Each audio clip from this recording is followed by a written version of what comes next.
Aujourd'hui, intéressons-nous à l'un des plus célèbres volcans de Méditerranée. Situé en Sicile, sur les hauteurs de la ville de Catane, l'Etna n'a pas fini de nous intriguer. Apprenons à mieux le connaître. Voyez-vous cette sandale abandonnée au bord du cratère? C'est celle d'Empédocle. Nous sommes vers 430 avant Jésus-Christ et plus personne ne reverra le philosophe grec qui vient de se suicider en se jetant dans la gueule brûlante de l'Etna. Ah, l'Etna! Saviez-vous que c'est le plus haut volcan actif d'Europe et toujours l'un des plus actifs au monde? La dernière fois qu'il s'est fâché, c'était en 2013.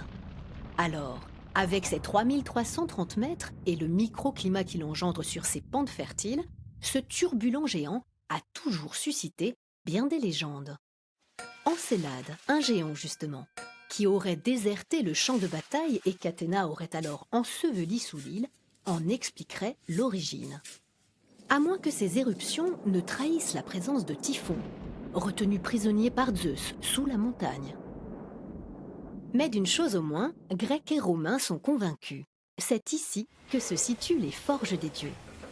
D'ailleurs, dans l'Antiquité, on y jetait des objets en or et en argent, en guise d'offrande au dieu Vulcain.